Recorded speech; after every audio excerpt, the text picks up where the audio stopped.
Cyril Imran series مظہر کلیم M اے۔ Imran dining table پر بیٹھا اخبار پڑھ رہا تھا۔ سارا اخبار پڑھ کر اس نے اخبار طے کر کے ایک طرف رکھا اور پھر وہ ناشتہ کرنے میں مصروف ہو گیا۔ سلیمان اسے ناشتہ سرو کرنے کے بعد بازار سے سودا سلف لینے چلا گیا تھا، اس لیے عمران فلیٹ میں اکیلا ہی تھا۔ ناشتہ بھی کر لیا اور معمول کے مطابق اخبار بھی پڑھ لیا ہے، اب کرنے کے لیے کوئی بھی کام باقی نہیں ہے۔ اور بڑے بوڑھے کہتے ہیں کہ کام نہ کرنے والا آدمی ناکارہ ہو جاتا ہے۔ میری ابھی شادی نہیں ہوئی ہے، اگر میں ناکارہ ہو گیا تو ہونے والی بیوی اور بچوں کو کھلاؤں گا کہاں سے؟ کام بخت میرے پاس جمع پونجی بھی نہیں ہے جس سے گزارا کیا جا سکے۔ جو بھی جمع کرتا ہوں سلیمان، جس کی نظریں بلی سے بھی زیادہ تیز ہیں، سب کچھ غائب کر جاتا ہے اور پھر وہ میرا سارا مال ہضم بھی کر لیتا ہے اور ڈکار بھی نہیں مارتا، عمران نے مسلسل بولتے ہوئے کہا۔ مجھے اور کچھ نہیں تو اپنے بیوی بچوں کے مستقبل کے لیے کچھ انتظام کر لینا چاہیے۔ بڑھاپے میں اگر بیوی بچے ساتھ چھوڑ گئے تو پھر شادی شدہ اور کنوارے میں کیا فرق رہ جائے گا؟ عمران نے کہا۔ وہ چند لمحے سوچتا رہا، پھر اچانک اسے خیال آیا تو وہ چونک پڑا۔ اس نے سٹنگ روم میں جا کر میز پر پڑے ہوئے فون کا ریسیور اٹھایا اور نمبر پریس کرنے لگا۔ سپر فیاض بول رہا ہوں۔ رابطہ قائم ہوتے ہی سپر فیاض کی آواز سنائی دی تو عمران کے ہونٹوں پر مسکراہٹ آ گئی۔ اس نے سپر فیاض کے گھر کے نمبر ملائے تھے اور یہ اتفاق ہی تھا کہ کسی ملازم کی بجائے فون ہو سپر فیاض نے اٹھا لیا تھا۔ منکہ مسمی Ali Imran M S C D S C Oxon بازبان خود بلکہ بدہان خود بول رہا ہوں، عمران نے مسکراتے ہوئے کہا۔ کیا بات ہے، تم نے صبح صبح کیوں فون کیا ہے؟ عمران کی آواز سن کر سپر فیاض نے جلائے ہوئے لہجے میں کہا۔ خدا کا خوف کرو، یہ صبح صبح ہے، بھلے آدمی شاید تمہاری گھڑی رک گئی ہے۔ وقت دیکھو، دن کے 10 بج رہے ہیں اور تم ابھی تک گھر میں ہی پڑے ہو۔ کیا آج آفس جانے کا ارادہ نہیں ہے؟ عمران نے کہا۔ کون سے آفس، آج سنڈے ہے، نونسنس، ایک ہی دن تو ملتا ہے جب سکون کی نیند سوتا ہوں۔ دوسری طرف سے سپر فیاض نے جلائے ہوئے لہجے میں کہا۔ سنڈے تمہارا مطلب ہے آج سورج کا دن ہے، لیکن سورج تو روز نکلتا ہے، اس لحاظ سے تو ہر دن سورج کا دن مطلب سنڈے ہونا چاہیے، عمران نے کہا۔ میں اس وقت تمہاری فضول باتیں سننے کے موڈ میں بالکل بھی نہیں ہوں، یہ بتاؤ فون کیوں کیا ہے؟ سپر فیاض نے گھراتے ہوئے کہا۔ ابھی تھوڑی دیر پہلے ڈیڈی کا فون آیا تھا، عمران نے کہا۔ تمہارے ڈیڈی ہیں، انہیں تمہیں فون نہیں آئے گا تو اور کسے آئے گا؟ سپر فیاض نے جلائے ہوئے لہجے میں کہا۔ فون انہوں نے مجھے ہی کیا تھا، لیکن وہ بات تمہاری کر رہے تھے، بلکہ تمہارے بارے میں پوچھ رہے تھے، عمران نے کہا۔ کیا مطلب میرے بارے میں پوچھ رہے تھے؟ کیا پوچھ رہے تھے؟ دوسری طرف سے سپر فیاض نے بری طرح سے چونکتے ہوئے کہا۔ وہ جاننا چاہتے تھے کہ کیا سپر فیاض نے رائل بینک میں کوئی نیا اکاؤنٹ کھلوایا ہے، کیونکہ انہیں اطلاع ملی تھی کہ کانگری روڈ کے ڈی بلاک کی برانچ میں ایک اکاؤنٹ جو جمیل واسی کے نام پر کھلا ہے وہ اصل میں سپر فیاض کا اکاؤنٹ ہے۔ وہ مجھ سے اس لیے تصدیق کر رہے تھے کہ انہیں جس نے اس اکاؤنٹ کی اطلاع دی تھی اس کے مطابق مجھے بھی اس بارے میں معلوم ہے، عمران نے مسکراتے ہوئے کہا۔ کیا مطلب، تم کیا کہہ رہے ہو؟ میرا اکاؤنٹ کسی رائل بینک میں کس نے اطلاع دی ہے انہیں؟ سپر فیاض نے بے حد بوکھلائے ہوئے لہجے میں کہا۔ انہوں نے مجھے اس مخبر کے بارے میں کچھ نہیں بتایا ہے، لیکن بہرحال ان کے پاس مصدقہ اطلاع ہے کہ رائل بینک میں تم نے نئے نام سے اکاؤنٹ کھلوایا ہے اور اس میں باقاعدہ 10 کروڑ روپے جمع کرائے ہیں، عمران نے کہا۔ یہ غلط ہے، یہ جھوٹ ہے، میرا کوئی اکاؤنٹ رائل بینک میں نہیں ہے اور نہ ہی میں نے اس اکاؤنٹ میں 10 کروڑ جمع کرائے ہیں۔ وہ کون ہے نونسنس جو مجھے ہاں پھنسا رہا ہے؟ سپر فیاض نے دھاڑتے ہوئے کہا۔ اب وہ نونسنس کون ہے، مجھے اس کے بارے میں کیسے بتا سکتا ہوں؟ عمران نے اطمینان بھرے لہجے میں کہا۔ اس نونسنس کو چھوڑو، تم بتاؤ تم نے اپنے ڈیڈی کو کیا جواب دیا ہے؟ سپر فیاض نے کہا۔ میں انہیں بھلا کیسے جواب دے سکتا تھا، وہ میرے ڈیڈی ہیں اور اچھی اولاد ماں باپ کو جواب نہیں دیتی، عمران نے کہا۔ میرے کہنے کا مطلب ہے کہ تم نے میرے بارے میں اس اکاؤنٹ کے بارے میں انہیں کیا بتایا ہے؟ سپر فیاض نے جلائے ہوئے لہجے میں کہا۔ میں کیا کہتا، مجھے تو یہ بھی معلوم نہیں کہ بینک ہوتا کیا ہے، اور وہ بھی رائل زمانے کا رائل بینک۔ میں نے تو شاید ایسے کسی بینک کا آج تک بورڈ بھی نہیں پڑھا، عمران نے کہا۔ پوری بات بتاؤ، میرے بارے میں تم نے ان سے کیا کہا ہے؟ سپر فیاض نے الجھے ہوئے لہجے میں کہا۔ میں نے کیا کہنا ہے، وہ خود ہی کہہ رہے تھے کہ جو رقم بینک میں جمع کرائی گئی ہے وہ ہوٹل البانی کے جنرل مینیجر حامد کیانی سے باقاعدہ رشوت کے طور پر لی گئی ہے۔ انہوں نے کہا ہے کہ میں فوری طور پر انکوائری کروں، کیا واقعی تم نے حامد کیانی سے 10 کروڑ روپے رشوت لی ہے؟ اگر لی ہے تو کس بات کی، اور کیا وہی رقم رائل بینک کے نئے اکاؤنٹ میں جمع کرائی گئی ہے؟ عمران نے کہا۔ کیا تم سچ کہہ رہے ہو؟ سپر فیاض نے بوکھلائے ہوئے لہجے میں کہا۔ ہاں، میں تو تمہارا خیر خواہ ہوں، مجھے تم سے جھوٹ بولنے کی کیا ضرورت ہے، عمران نے کہا۔ لیکن یہ سچ ہے کہ میں نے کسی رائل بینک میں اکاؤنٹ نہیں کھلوایا اور نہ ہی میں نے اتنی رقم کسی بھی بینک میں جمع کرائی ہے، سپر فیاض نے کہا۔ اب ڈیڈی کا حکم ہے، اس لیے مجھے انکوائری تو کرنی ہی پڑے گی۔ بس یہ یاد رکھنا کہ ہوٹل البانیہ کا جنرل مینیجر اور مالک حامد کیانی میرا دوست ہے اور وہ مجھ سے کچھ نہیں چھپا سکتا، عمران نے مسکراتے ہوئے کہا۔ پلیز عمران، تم میرے دوست ہو، میرے بھائی ہو، پلیز میرے بارے میں کوئی انکوائری نہ کرو اور اپنے ڈیڈی کو میرے کلیئرنس کی رپورٹ دے دو۔ ان سے کہو کہ اس اکاؤنٹ سے میرا کوئی تعلق نہیں ہے، تم نہیں جانتے۔ اگر سر عبد الرحمان کو شک ہو گیا تو وہ مجھے کھڑے کھڑے گولی مار دیں گے، پلیز عمران پلیز۔ دوسری طرف سے سپر فیاض نے گگیاتے ہوئے کہا۔ وہ شاید حامد کیانی کے عمران کا دوست ہونے کا سن کر ڈر گیا تھا۔ یہ بات تھی بھی درست کہ حامد کیانی نے ہی اسے 10 کروڑ روپے دیے تھے تاکہ وہ ہوٹل میں اپنی شراب فروخت کرنے کے لائسنس کا ناجائز فائدہ اٹھا سکے، اور حامد کیانی اچھی طرح جانتا تھا کہ اگر یہ رپورٹ سر عبد الرحمان تک پہنچ گئی تو انہوں نے نہ صرف ان کا شراب خانہ بلکہ ہوٹل ہی بند کرا دینا ہے۔ اس لیے اس نے اپنی اور اپنے ہوٹل کے ساتھ شراب خانے کی پروٹیکشن کے لیے سپر فیاض کو خود بلا کر اسے 10 کروڑ روپے دیے تھے، جو ظاہر ہے سپر فیاض کے اکاؤنٹ میں ہی منتقل ہوئے تھے۔ نہیں مائی ڈیئر سپر فیاض، مجھ پر ڈیڈی نے پہلی بار اعتماد کیا ہے، اس لیے انہوں نے ڈائریکٹ مجھے فون کر کے مکمل انکوائری کا حکم دیا ہے۔ انکوائری کے بعد جو بھی بات سامنے آئے گی وہ منو ان کے سامنے رکھ دوں گا، لیکن بہرحال تم میرے دوست ہو، اس لیے تمہارا مجھے کچھ تو خیال ہی کرنا پڑے گا۔ اب تم بتاؤ کہ میں ڈیڈی کے فون کی لاج رکھوں یا تمہاری دوستی کی؟ عمران نے کہا۔ کچھ کرو عمران، خدا کے لیے کوئی تو راستہ نکالو، تم ہی ہو جو مجھے سر عبد الرحمان کے عطاب سے بچا سکتے ہو۔ اگر تم نے میری مدد نہ کی تو میں اس بات کا انتظار نہیں کروں گا سر عبد الرحمان مجھے گولی مارے، میں اپنے ہاتھوں سے خود کو گولی مار لوں گا، سپر فیاض نے اسی طرح سے گگیائے ہوئے لہجے میں کہا۔ تو بتاؤ کیا کروں؟ عمران نے کہا۔ میں اس اکاؤنٹ کو آج ہی بند کرا دیتا ہوں، سپر فیاض نے کہا۔ تو تم مانتے ہو کہ وہ تمہارا ہی اکاؤنٹ ہے؟ عمران نے مسکراتے ہوئے کہا، تو دوسری طرف چند لمحوں کے لیے خاموشی چھا گئی۔ اب جب تمہیں ہر بات کا علم ہو گیا ہے تو پھر میں انکار کیسے کر سکتا ہوں؟ میں ابھی جا کر بینک سے رقم نکلواتا ہوں اور اکاؤنٹ ختم کرا دیتا ہوں، بینک کا مینیجر میرا واقف کار ہے، میں نے اس سے کہہ کر سارا ریکارڈ ہی تلف کرا دوں گا، سپر فیاض نے کہا۔ ایسی غلطی کبھی نہ کرنا، اگر تم نے بینک اکاؤنٹ کا ریکارڈ تلف کرانے کی کوشش بھی کی تو تمہیں لینے کے دینے پڑ سکتے ہیں، اس کے بعد تمہارے پاس بچ نکلنے کا کوئی بھی راستہ نہیں بچے گا، عمران نے کہا۔ او تو پھر تم بتاؤ کہ میں کیا کروں؟ سپر فیاض نے تقریباً رو دینے والے لہجے میں کہا۔ اس کے لیے ہمیں کوئی اور درمیانی راستہ دیکھنا ہوگا کہ سانپ بھی مار جائے اور لاٹھی بھی نہ ٹوٹے، عمران نے کہا۔ تو تم ہی بتاؤ کہ وہ کون سی لاٹھی ہے جو ٹوٹے بغیر سانپ کو وہاں سے مار سکتی ہے، سپر فیاض نے منت کرنے والے انداز میں کہا۔ تم میرے دوست ہو اور سلمیٰ بھابی کے تابعدار شوہر بھی ہو، اس لیے مجھے سلمیٰ بھابی کے شوہر نامدار ہونے کے ناطے تمہاری حفاظت بھی کرنی پڑے گی، اور پھر مجھے یہ بھی دیکھنا پڑے گا کہ میرا بھرم بھی ڈیڈی کے سامنے بنا رہے۔ انہوں نے مجھ پر پہلی دفعہ اعتماد کیا ہے، وہ نہ ٹوٹے، عمران نے مسکراتے ہوئے کہا۔ ہاں سوچو کون سا ہو سکتا ہے درمیانی راستہ، جلدی سوچو، تمہاری باتیں سن کر میں دہل کر رہ گیا ہوں عمران، مجھے یقین ہے کہ یہ خبر اس ہوٹل کے مالک اور جنرل مینیجر حامد کیانی نے ہی سر عبد الرحمان کو دی ہوگی۔ ایک بار میں اس مسئلے سے کلیئر ہو جاؤں تو پھر میں جا کر اسے اپنے ہاتھوں سے گولی ماروں گا، نان سینس، سپر فیاض نے غصیلے لہجے میں کہا۔ اس مسئلے سے نکلنے کے لیے تمہیں اس 10 کروڑ سے ہاتھ دھونے پڑیں گے پیارے، اگر ہمت ہے تو بتاؤ پھر میں کوئی راستہ نکالتا ہوں، عمران نے کہا۔ 10 کروڑ سے ہاتھ دھونے پڑیں گے؟ کیا مطلب، یہ تم کیا کہہ رہے ہو؟ سپر فیاض نے بوکھلائے ہوئے لہجے میں کہا۔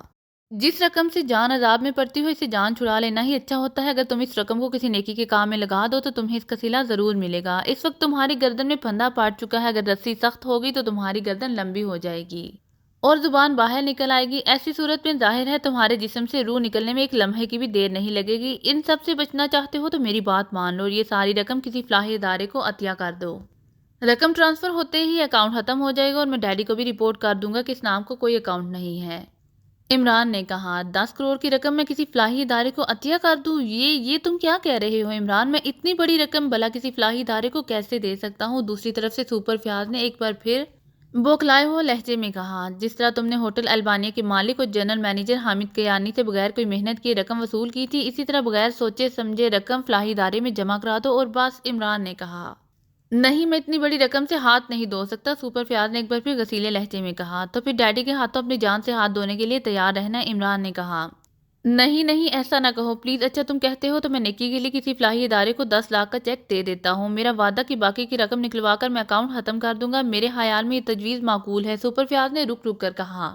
نہیں، یہ تجویز انتہائی نامعقول ہے اور تم جانتے ہو کہ میں نامعقولات کے سر خلاف ہوں، اب تمہاری مرضی ہے، اگر قسمت کو یہی منظور ہے کہ سلمیٰ بھابی بیوہ اور تمہارے پیارے بچے یتیم ہو جائیں تو میں کیا کر سکتا ہوں، عمران نے منہ بناتے ہوئے کہا۔ کیا مطلب، یہ تم کیا بکواس کر رہے ہو؟ تم ہوش میں تو ہو؟ سپر فیاض نے انتہائی غصیلے لہجے میں کہا۔ میں باہوشی و حواس ہمسا بول رہا ہوں، لیکن شاید تمہارے ہوش کوچ کر گئے ہیں، تم شاید ڈیڈی کی عادت بھول رہے ہو، انہیں ایک اکاؤنٹ کا پتہ چل گیا تو پھر ان کی انکوائری کا نہ رکنے والا سلسلہ شروع ہو جائے گا، وہ پورے پاکیشیا بلکہ غیر ملکی بینکوں کے اکاؤنٹس بھی کھنگال ڈالیں گے، اور پھر جب انہیں تمہارے اکاؤنٹس اور ان میں جمع شدہ رقومات کی تفصیلی رپورٹ ملے گی تو پھر ظاہر ہے سلمیٰ بھابی نے بیوہ اور تمہارے بچوں نے یتیم ہی ہونا ہے۔ انکوائریوں کے چکروں کے بارے میں تو تم مجھ سے بہتر جانتے ہو، آخر تم سینٹرل انٹیلیجنس بیورو کے سپرنٹینڈنٹ ہو، کسیارے تو نہیں ہو، عمران نے کہا۔ تم نے تو میرے پیروں تلے سے زمین ہی نکال دی ہے، بتاؤ میں کیا کروں، کہاں جاؤں، سپر فیاض نے چیختے ہوئے کہا۔ سیدھے بینک جاؤ اور ساری کی ساری رقم فلاحی ادارے میں جمع کرا دو، بلکہ رکو، میں تمہیں ایک ادارے کا نام اور اس کا اکاؤنٹ نمبر بتاتا ہوں، تم نے بینک جا کر ساری رقم اس اکاؤنٹ میں منتقل کرانی ہے، رقم اس اکاؤنٹ میں پہنچ گئی تو سمجھ لو کہ تمہاری جان کی خلاصی ہو جائے گی، ورنہ 2 گھنٹوں بعد میں ہوٹل کے مالک اور جنرل مینیجر حامد کیانی اور بینک مینیجر ابراہیم خان کو لے کر ڈیڈی کے پاس پہنچ جاؤں گا، پھر تم جانو اور ڈیڈی جانے، میرا کام ختم ہو جائے گا۔ عمران نے کہا، بتاؤ کیا نام ہے فلاحی ادارے کا اور اس کا اکاؤنٹ نمبر کیا ہے؟ سپر فیاض نے مرے مرے لہجے میں کہا۔ ظاہر ہے عمران کی اس دھمکی کے بعد اس کے بعد عمران سے مزید کوئی بات کرنے کا جواز ہی نہ رہ جاتا تھا۔ آل ورلڈ کوکس آرگنائزیشن کا نام نہیں سنا تم نے؟ عمران نے کہا، نہیں، یہ نام تمہیں پہلی بار سن رہا ہوں۔ کون سا ادارہ ہے اور یہ کس کے تحت کام کرتا ہے؟ سپر فیاض نے چونک کر کہا۔ یہ چھوڑو، میں اس ادارے کے بارے میں جانتا ہوں، بڑا ہی فعال ادارہ ہے اور یہ خاص طور پر آل ورلڈ کوکس ایسوسی ایشن کے مفلس مالکان کے لیے بنایا گیا ہے، جس کے تحت دنیا کے تمام کوک اپنے مفلس مالکان کی ضروریات زندگی کا خیال رکھتے ہیں اور انہیں وقت پر قوی غذائیں بھی فراہم کرتے ہیں، بلکہ کنوارے مالکان کی شادیوں پر بھی کھلے دل سے خرچہ کرتے ہیں، اور کوک کے مفلس مالکان بھی کنواروں کی زندگی سے نکل کر شادی شدگان کی زندگی اختیار کر لیتے ہیں اور اپنے کوک سے زندگی بھر لوگوں کی خدمت کرتے رہتے ہیں۔ عمران نے رکے بغیر بولتے ہوئے کہا، کیا مطلب ہوا اس بات کا؟ میں کچھ سمجھا نہیں۔ سپر فیاض چونکہ بری طرح سے الجھا ہوا تھا، اس لیے اسے عمران کی کوئی بھی بات سمجھ میں نہ آئی تھی۔ کچھ نہیں، تم اکاؤنٹ نمبر نوٹ کرو، عمران نے کہا۔ نہیں، رکو، میں خود آ رہا ہوں تمہارے پاس اور پھر مل بیٹھ کر بات کرتے ہیں، سپر فیاض نے کہا۔ ارے ایسی غلطی نہ کرنا، ڈیڈی یہاں آنے والے ہیں تاکہ انکوائری کے لیے وہ باقاعدہ مجھے آفیشیل لیٹر دیکھ سکیں، اور اگر انہوں نے تمہیں دیکھ لیا تو پھر سارا کام خراب ہو جائے گا، عمران نے کہا۔ تو پھر میں کیا کروں؟ سپر فیاض نے ہراساں ہوتے ہوئے کہا۔ ایسا کرو کہ تم بینک میں بھی مت جاؤ، میں سلیمان کو تمہارے پاس بھیج دیتا ہوں، تم اسے چیک بنا کر دے دو، وہ خود ہی چیک بینک لے جا کر کیش کرا لے گا اور پھر رقم آل ورلڈ کوکس آرگنائزیشن کے دفتر میں جا کر جمع کرا دے گا۔ سلیمان یہ کام نہایت رازداری سے کر لے گا، اس طرح ڈیڈی کو بھی کچھ علم نہ ہو سکے گا۔ اب آگے تم خود سوچ لو، عمران نے کہا۔ اب سوچنے کے لیے کیا رہ گیا ہے؟ ٹھیک ہے، میں چیک لکھ دیتا ہوں، تم سلیمان کو بھیج دو، لیکن اس کے بعد اپنے ڈیڈی کو کیسے رام کرنا ہے یہ تم نے سوچنا ہوگا۔ مجھے اس انکوائری کے چکروں میں نہ گھسیٹنا، اب 10 کروڑ ہاتھ سے نکلنے کا سوچ کر ہی میرے ہاتھ پاؤں پھول گئے ہیں، انکوائری ہوئی تو میرے ساتھ نہ جانے کیا ہوگا۔ سپر فیاض نے رو دینے والے لہجے میں کہا۔ 10 کروڑ دے گا، تم بے فکری سے سو جانا، ڈیڈی اس معاملے پر تم سے بات ہی نہیں کریں گے، میں انہیں اس انداز میں قائل کروں گا کہ وہ تمہاری طرف سے مکمل طور پر مطمئن ہو جائیں گے، عمران نے مسکراتے ہوئے کہا۔ ٹھیک ہے، لیکن آج سنڈے ہے، چیک آج تو کلیئر نہیں ہوگا۔ پھر سپر فیاض نے کہا، تم کل کی تاریخ کا چیک بنا کر دے دو اور کل دفتر ذرا لیٹ چلے جانا تاکہ تمہارے دفتر پہنچنے سے پہلے سارا کام مکمل ہو جائے۔ اس کے بعد میں سب کچھ سنبھال لوں گا، عمران نے مسکراتے ہوئے کہا۔ ٹھیک ہے، اللہ حافظ، سپر فیاض نے کہا تو عمران نے بھی مسکراتے ہوئے ریسیور کریڈل پر رکھ دیا۔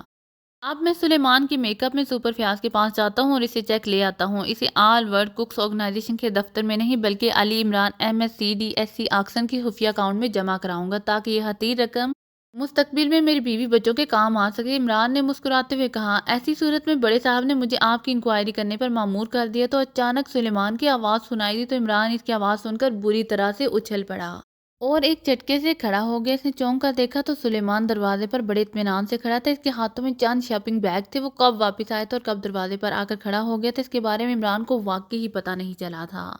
تاتا تم کب آئے ہو؟ عمران نے بوکھلائے ہوئے لہجے میں کہا۔ جب آپ بیچارے سپر فیاض کو بڑے صاحب کی انکوائری کے بارے میں تفصیل سے بتا رہے تھے، سلیمان نے مسکراتے ہوئے کہا تو عمران دیدے گما کر رہ گیا۔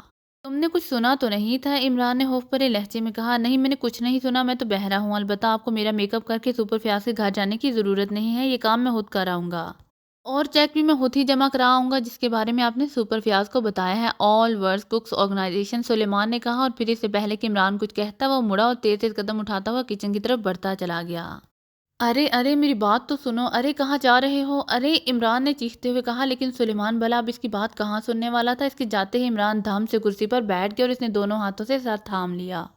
سلیمان جیسے باورچی کے ہوتے ہوئے میں اپنے ہونے والے بیوی بچوں کے مستقبل کے لیے رقم کیسے جمع کر پاؤں گا؟ کاش کہ مجھ جیسے غریبوں کے خانسامہ سچ مچ بہرے ہی ہوتے، عمران نے کہا۔ اسی لمحے فون کی گھنٹی بج اٹھی تو عمران چونک پڑا۔ مفلس و کلاش بیچارہ اور بے یارو مددگار علی عمران بول رہا ہوں، عمران نے ریسیور اٹھا کر کان سے لگاتے ہوئے بڑے مرے مرے سے لہجے میں کہا۔ عمران صاحب، طاہر بول رہا ہوں، ایک بہت بری خبر ہے، دوسری طرف سے بلیک زیرو کی آواز سنائی دی۔ اس سے بری خبر بلکہ بات میرے لیے کیا ہوگی کہ میں نے اپنی محنت سے اور مسلسل پینترے بدل بدل کر سپر فیاض کو اپنے جال میں پھنسایا تھا اور اپنے لیے نہیں بلکہ اپنے ہونے والے بیوی اور بچوں کے لیے کتنے بچوں کے مستقبل کے لیے رقم اکٹھی تھی، لیکن اس کے بارے میں لٹیرے سلمان کو علم ہو گیا اور اس نے ایک ہی لمحے میں میرے اور میرے بیوی بچوں کے مستقبل کی شمع بجھا دی ہے، عمران نے رو دینے والے لہجے میں کہا۔ مجھے ابھی کچھ دیر پہلے اطلاع ملی ہے کہ جولیا کو کسی نے گولی مار دی ہے، وہ شدید زخمی ہے، وہ شاپنگ مال سے باہر نکل رہی تھی، اس کے ساتھ ایک لڑکی تھی، وہاں فائرنگ ہوئی اور اس لڑکی کو گولیاں مار دی گئیں، جولیا چونکہ قریب تھی اس لیے ایک گولی اسے بھی لگ گئی۔ تنویر اتفاق سے اپنی کار میں اسی سڑک سے گزر رہا تھا۔ اس نے جولیا کو گولی لا کر گرتے دیکھ لیا تھا۔ جولیا بری طرح سے تڑپ رہی تھی، چنانچہ اس نے کار روکی اور دوڑ کر جولیا اور اس لڑکی کو اٹھا کر اپنی کار میں ڈالا اور ہسپتال پہنچا دیا۔ جولیا اور اس لڑکی کی حالت انتہائی تشویشناک ہے۔ تنویر نے مجھے ہسپتال سے فون کیا ہے، میں نے خود ڈاکٹر صدیقی سے بات کی ہے۔ ان کے کہنے کے مطابق جولیا کو دل کے قریب گولی لگی ہے، اس لیے وہ اس فوری موت سے بچ گئی ہے، البتہ اس کی حالت تشویشناک ہے۔ دوسری لڑکی کے پیٹ اور کاندھوں پر گولیاں لگی ہیں، لیکن اس کی حالت بھی اچھی نہیں ہے، ڈاکٹر آپریشن کر رہے ہیں۔ دوسری طرف سے بلیک زیرو نے عمران کی بات انسنی کر کے تفصیل بتا دی اور عمران نے بے اختیار ہونٹ بھینچ لیے۔ او کیا تنویر نے گولی چلانے والے کو دیکھا تھا؟ عمران نے کہا۔ نہیں، اس وقت اسے جولیا اور اس لڑکی کی فکر تھی، اس لیے اس نے گولی چلانے والے پر توجہ نہیں دی تھی۔ جولیا کی حالت تشویشناک تھی، اس لیے وہ ان دونوں کو لے کر فوراً ہسپتال کے لیے روانہ ہو گیا تھا، بلیک زیرو نے کہا۔ تنویر کے ساتھ اور کون ہے ہسپتال میں؟ عمران نے کہا۔ ابھی تنویر ہی ہے وہاں، البتہ میں نے صفدر اور کیپٹن شکیل کو جائے مقام پر بھیجا ہے تاکہ وہ پتہ چلا سکیں کہ جولیا پر گولی کس نے اور کیوں چلائی تھی، بلیک زیرو نے کہا۔ ٹھیک ہے، میں ہسپتال جا رہا ہوں، صفدر اور کیپٹن شکیل کی طرف سے کوئی رپورٹ آئے تو مجھے بتا دینا، عمران نے کہا۔ اوکے، بلیک زیرو نے کہا اور رابطہ منقطع ہو گیا۔ عمران نے ریسیور گریڈر پر رکھا اور فوراً اٹھ کھڑا ہوا، اس کے چہرے پر سنجیدگی کے تاثرات ابھر آئے تھے۔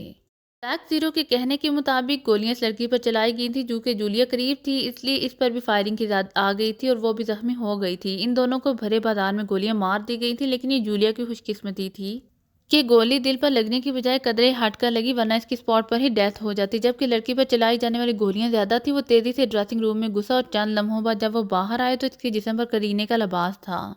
وہ تیزی سے بیرونی دروازے کی طرف بڑھا اور پھر تھوڑی ہی دیر بعد وہ کار میں سوار اسپیشل ہسپتال کی طرف اڑا جا رہا تھا۔ اس کے ہونٹ بھنچے ہوئے تھے، وہ دل ہی دل میں جولیا اور اس لڑکی کی صحتیابی کے لیے دعائیں مانگ رہا تھا جسے جولیا کے ساتھ گولیاں لگی تھی۔ تھوڑی دیر بعد اس کی کار اسپیشل ہسپتال کے گیٹ پر پہنچ گئی۔ عمران کار اندر لے گیا اور پھر وہ تھوڑی دیر بعد ڈاکٹر صدیقی کے آفس میں پہنچ گیا۔ السلام علیکم ورحمۃ اللہ وبرکاتہ، عمران نے انہیں دیکھ کر کہا تو ڈاکٹر صدیقی چونک پڑے۔ او عمران صاحب، آپ یہاں؟ ڈاکٹر صدیقی نے اٹھ کر اس کے سلام کا جواب دیتے ہوئے اور عمران سے ہاتھ ملاتے ہوئے کہا۔ جولیا اور وہ لڑکی کیسی ہے ڈاکٹر صدیقی جسے تنویر یہاں لایا تھا؟ عمران نے پوچھا۔ وہ اب ٹھیک ہے، میں نے ان کے آپریشن کر دیے ہیں، لیکن ابھی وہ دونوں بے ہوش ہیں، ڈاکٹر صدیقی نے کہا۔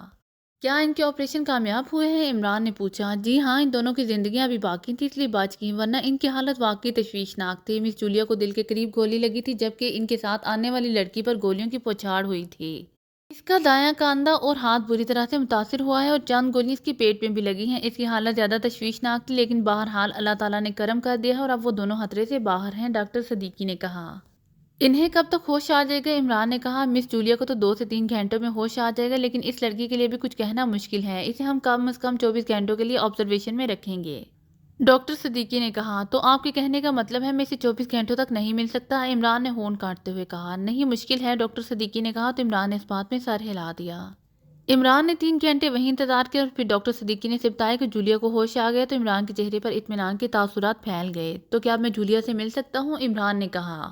جی ہاں، لیکن بہتر ہوگا آپ اس سے بات چیت مختصر ہی کریں، زیادہ بولنا اس کے لیے مناسب نہ ہوگا، ڈاکٹر صدیقی نے کہا تو عمران نے اس بات میں سر ہلا دیا اور پھر ڈاکٹر صدیقی سے لے کر ایک پرائیویٹ روم میں آ گئے جہاں پر جولیا بیڈ پر آنکھیں باندھ کیے لیٹی ہوئی تھی۔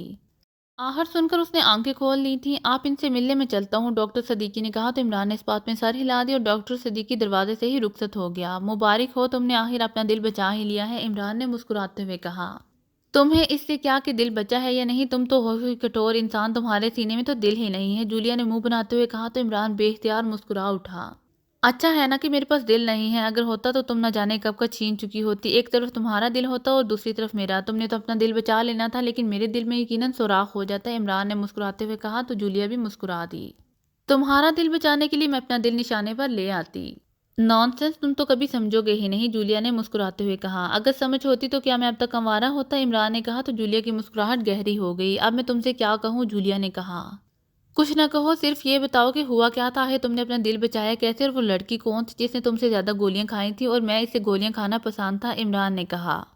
میں اس لڑکی کو نہیں جانتی، میں شاپنگ کر کے باہر نکلی تو وہ بھی چند شاپنگ بیگ لے کر باہر نکلی تھی، ہم دونوں ایک ساتھ شاپنگ مال کی سیڑھیاں اتر رہی تھی کہ اچانک سامنے ایک کار رکی، اس سے پہلے کہ میں کچھ سمجھتی اچانک تیز فائرنگ ہوئی اور میں نے اس لڑکی کو گولیوں سے چلنی ہوتے دیکھا، میں نے اسے گولیوں سے بچنے کے لیے چھلانگ لگائی، لیکن دوسرے لمحے مجھے اپنے سینے میں سلاح گھستی ہوئی محسوس ہوئی، اس کے بعد مجھے نہیں پتا کہ کیا ہوا اور میں یہاں کیسے پہنچی، جولیا نے کہا۔ شاید فائرنگ کرنے والے کا نشانہ وہ لڑکی ہی تھی، ورنہ وہ تم پر ڈائریکٹ فائرنگ نہ کرتا، عمران نے کہا۔ ہاں، وہاں چلنے والی گولیاں میرے لیے نہیں اس لڑکی کے لیے تھی، کہاں ہے وہ، کیا وہ بچ گئی ہے، جولیا نے کہا۔ اگر آپ کو میری ویڈیو پسند آئے تو please like share and subscribe کرنا مت بھولیے گا۔ جزاک اللہ۔